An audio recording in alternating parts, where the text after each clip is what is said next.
Hello mga ka-friendly, it's me, I'm back, I'm Victoria, ang pilingerang vlogger ng Kalawan, Laguna. So magandang gabi nga pala sa inyo mga ka-friendly dahil sa mga oras nga na ito ay alas 8 pasado na ng gabi. Pero kung mapapansin nyo ay napakarami ko pa rin ginagawa. So habang ang nakasalang ang aking sinaing na dikahoy at nagpapaikot din ako ng mga damit sa washing machine, ay ito naman ang aking mga kamay ay umiikot din ala robot sa paghuhugas ng mga pinggan. So unahan ko na nga kayo dahil tambak na ang aming hugasin dahil ito po ang aming ginamit sa maghapon na pagkain. So alam niyo naman na ilan pa kami kumakain dito. At syempre 3 times a day ang kain kaya ito talagang lahat ng plato ay magagamit. Pero di bali nang tambak ang hugasin sa maghapon, wag lang sa magdamag dahil iba na talaga maghuhugas diyan mga bi. Baka magulat kayo ipis at dagani naghuhugas diyan. Charis. So baka sabihin niyo napakabilis ko naman din kumilos diyan. Mga ka-friendly, naka-fast forward na lang po para hindi na umaba yung video. Pero sa totoo lang, inabot ng 20 to 35 minutes yung paggagawa ko ng mga hugasin na ito. Kaya naman habang busy-busy pa yung dalawang boys kid ko sa panonood, ay ito na rin ang aking ginawa. Salit na sabayan ko sila sa kanilang paghahayahaya, hindi talaga papakad yung babaeng ito. Kailangan habang sila ay busy, tayo kikilos pa ng mga gawain natin. Kung sila ay nagpapahinga, tayo hindi pwede.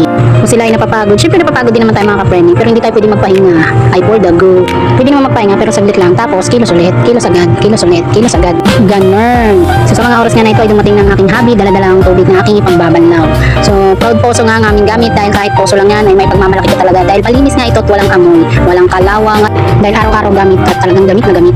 Dahil gamit na gamit nga dito yan at marami talagang gumagamit at malalim din po ang pagkakabaon ng posong ito. Kaya naman kapag ka nasisira ang posong ito ay talagang ambagan kami para magamit din agad. At ito na nga ulit yung hobby ko dahil meron pa siyang second na hinigib. Ito na yung aking gagamitin pambanlaw. So napuno niya na nga po pala dyan yung mga drum tapos ito na yung container ay dito dahil ito na yung aking pinakagripo dito. So dahil sa dami nga ng aking mga hugasin kaya naman nagdadalawang batch ako maghugas. So after ko nga magsabon ng mga batch, so ito na nga magbabanlaw na nga po tayo at syempre itataog ganun.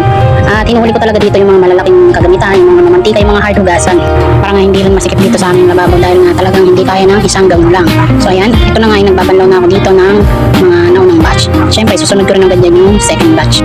Dito nga sa parting ito ay minamadali na ako ni Habi dahil nga nagugutom na sila at nasusunod na yung aking sinaing. Kita niyo naman anong oras na pero di pa kami naggagabihan. Sa totoo lang sa pagiging ina ko kulang ang maghapon sa araw-araw na gawain. Unlimited, halos sa 2 hours, 3 hours na nga lang ang tulog pero ang dami pa rin talagang gawain na hindi ko matapos. Siyempre bilang mother na wala namang katuwang kahit na nanay o tita-tito sa paligid, talagang solo kong ginagampan na yung pagiging asawa at tingin sa kanila ay ito ang aking inaabot. Puyat malala at siyempre kailangan tiis lang, sacrifice dahil lalaki rin naman ng mga batang ito. So ito nga patapos na nga magbanlaw na itong first batch ko kaya naman i-mix na natin dito yung second batch. Wow, may second batch. Kasi nga guys, masikip yung lababo kung pagsasabay-sabayin ko na ng gawa kaya iba binababa ko para maluwag-luwag sa aking pagkilos. So ayan. Dito ay magsasabon na naman tayo ng panibago. Ito nga yung nasabunan ko naman na to pero dudubling pa natin kasi namamantika pa siya. Kagaya nito mga plasticware, tupperware ay talagang hindi agad-agad matanggal. Kaya kuskus malala tayo dyan para naman maganda yung hugas. Siyempre ginagamit to na lagay ng pagkain kaya dapat malinis. Hindi naman okay pangit tayo ay pangit na rin ang gawa. Huwag tayong judgmental. So kahit pangit tayo, ayusin natin ang gawa natin ay for the go. Hindi man tayo kagandaan ay bawi na lang sa pagkilos. Kaya kilos malala at kilos na pulido. Kilos maayos at kilos na malinis. Hindi basta-basta, hindi uka-uka. Kailangan hugas na matino. Dahil siyempre tayo rin ang gagamit niyan lalo ng mga bata. Hindi pwede makontaminate sa mga bakterya. Kaya ito, di bali na magdoble-doble ang kilo kung matagal lang basta maayos at malinis ang gawa.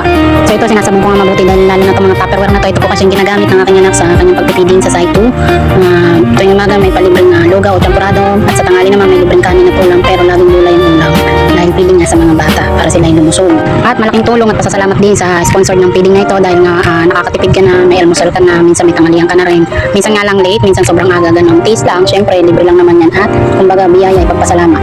Kahit anong blessings pa man yan o problema, dapat lagi natin pagpasalamat. Enjoy lang natin ang buhay. Bisita lang naman tayo dito sa mundong ibabaw eh. Lahat naman tayo ay darating sa hantungan. Kaya sikapin na lang natin maging mabuti sa kapwa, sa araw-araw at sa lahat ng bagay ay appreciate natin. Lalo na ang buhay na meron tayo. Huwag tayong mareklamo, huwag tayong mapagmataas, maging mapagkumbaba, nasan man tayong posisyon, mataas man o hindi, ay dapat humble lang lagi. Stay calm and simple sa pamumuhay.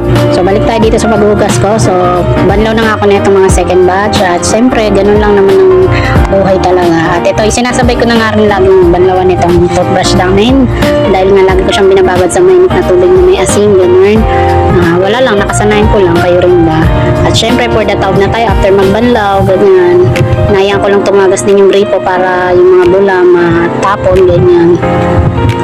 Hindi naman siguro maksaya yan. Natural lang yun, syempre ang babanlaw tayo at ang dami-dami nito. Tipid na nga yan at poso lang din eh.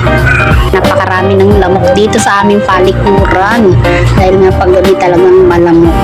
Dalawa-dalawa na nga yung katol ko dyan sa paligid pero ito nilalamok-lamok pa rin talagang kapre ninyo. At ayan, sinasalansa ko lang ng maayos dyan. At pasensya na rin, hindi po nagbabersi ka pre pag nasa bahay lang. Losyang talaga tayo pag sa bahay pero pag alis, wag ka. Uyo ka sa akin. Charis. So yun lang, patapos na ako dito. dito. At syempre, bago ako tulungin matapos, ay ito, akin din palang binabrush itong lababo dahil masasayang lang naman yung tubig kung itatapon ko. So, binabrush ko na lang dito, tinatanggal yung mga bara, ganyan, para malinis talaga at maayos. Ganyan sa gabi-gabi. And then, punas tayo ng kamay at ito na po yung aking finish ng hugasin. Cherry, sakala niya, dami talaga yan. Bagal lang talagang kumilos yan. Nakapas forward nga lang.